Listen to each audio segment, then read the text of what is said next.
Hello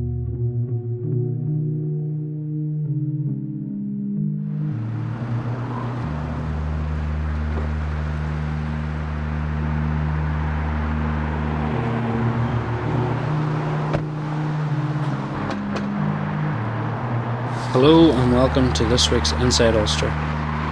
Tonight we are in Cookstown, County Tyrone, a town that is described as the retail capital of mid-Ulster. But this town in Northern Ireland holds a dark, dark secret, for there is a drug epidemic sweeping through the streets of this town. On tonight's programme, we will see us investigate, we will talk to drug victims and also the people who are profiting from this new drug craze. Plus we'll also get to speak to doctors who tell us about the health risks and implications in taking this new drug. We talk for the first time also to the users, or sniffers as they are known, who also take us undercover into the underground world of the sniffers.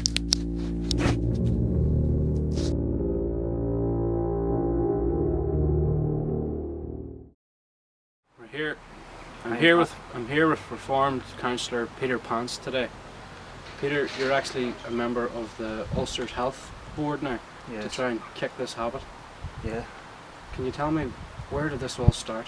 Well, for me, you know, what young people out there don't realise is, you know, you can get hooked in this stuff very, very easily. It happened with me in a house party in Dungannon one night. We were all out having a bit of a dance, a few beers, pretty honestly, and all of a sudden, you know, I was sweating, you know, and I lifted what I thought was a towel to wipe my forehead, and I realised it wasn't a towel, it was your man's granny's underwear, you know, when they were used. And when I wiped my face with them, I got an instant hit, and you know, I just got addicted from there. And after that, you know, I couldn't go out of the house. I was in like 6 or 7 pairs a day, and it was, you know, it was terrible. People don't realise it can ruin your life, and this is the place where I used to come to get my hits. You know, as you can see, it's not a very nice looking place to be any day of the week, especially on a Sunday when people should be in church and doing normal stuff with their families. I was lying here off my head, you know what I mean, and I know there's people here today, and that's why I've taken you here today, to try to help these unfortunate people. And I know we might just have a look around to see, because I thought I heard some voices earlier, there might be someone here.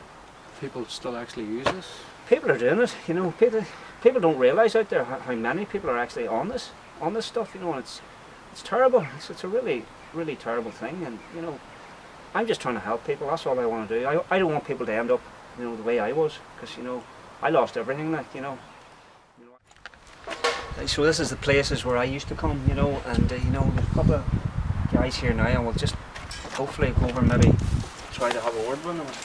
Excuse me, you okay there? Mate, you wouldn't have another pair of knickers, would you? Just one pair, and that just needs one last hit. Go on, swear, that'll be it. I'm actually starting a group up to help people. I used to be like you, and you know, there's actually help out there for you. You know, don't be like me, mate. Just give me another pair of knickers. What's your name? What's your name? My name's Nicholas. Come here, head. Get it hit in a minute. It's my turn. Come on, lads. See, this is where I was 2 years ago. I was lying there, and you know, there's help there for people. You know, and if I can get some funding from the government, I can help these poor individuals. Mate, just give me another pair of knickers. Would you be interested in coming to see me next week? I could maybe help you. With knickers? Yeah, no problem, mate, no problem. We can get you off this. They're fucking done. Please, mate, please. We can get you off this. Oh, come on, I just need another fucking pair of knickers. It's okay, you know. What do you do, Mark? This is what you're up against. You know this. This is terrible.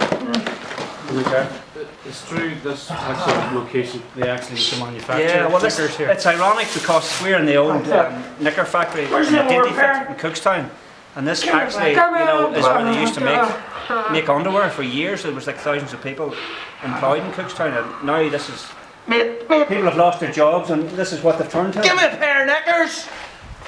I can't stick it. Just cut there. Just cut.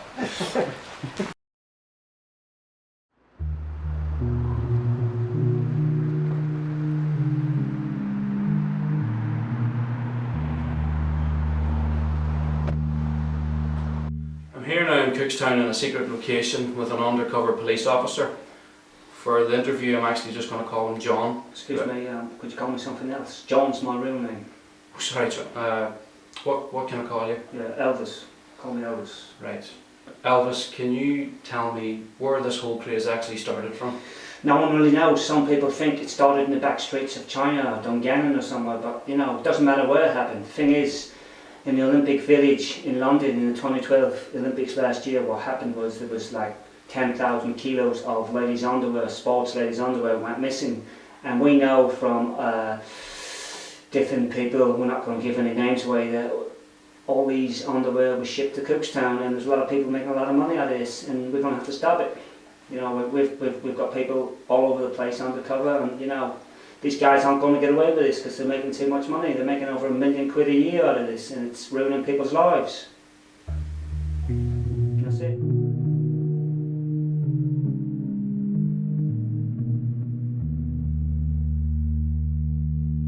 I'm here today now with Dr. G. String at Cookstown Health Centre.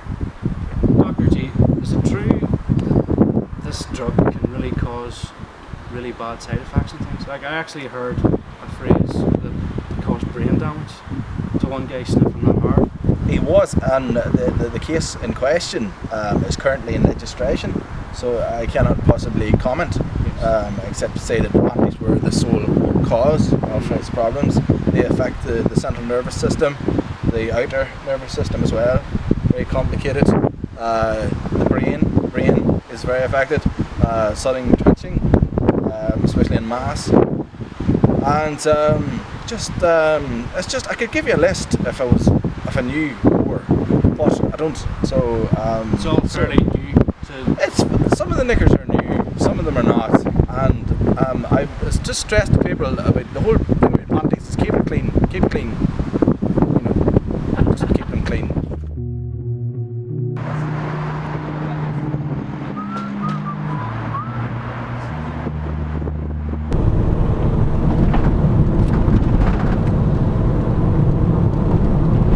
That interview, I really can't get over how quickly this whole thing has actually escalated, and especially the fact that where it's actually come from as well.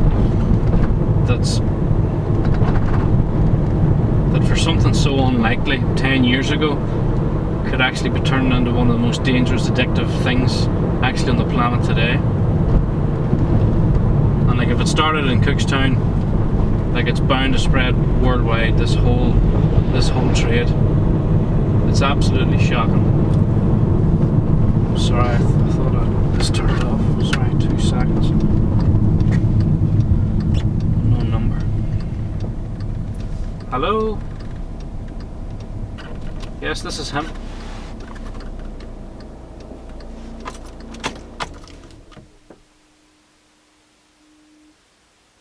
You want to meet? Yeah, no, I do. I would like to meet you, yes. Only for 5-10 minutes. Where would you like to meet? I know where that is. I'll be there in 10 minutes. I'm not far. Okay. So what was your name? He hung up. That's actually one of the dealers on the phone. He's heard that I've been Cookstown, he's heard that I've been at the Dainty Fit, and he wants to meet. So I have 10 minutes to actually get to him. I know actually where he wants me to meet to, but he wouldn't tell me his name. So we're actually going to find out one of the guys is actually profiting from this whole scam.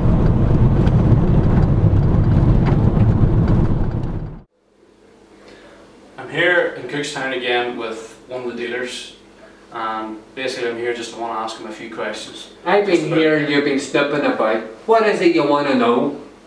Well, the main thing I want to know is, can you stop doing this dealing, because you're ruining people's lives and ruining their jobs. And it's hard to make a living these days. Here, why don't you have a go? Don't knock it until you try it. No, I'm go on. No, have a go, mate. You love it. Honest to God, get them over here. There we go. I don't want to get them up here. That's how you smell them. That's lovely, isn't it? He loves it. You love it. So there you have it.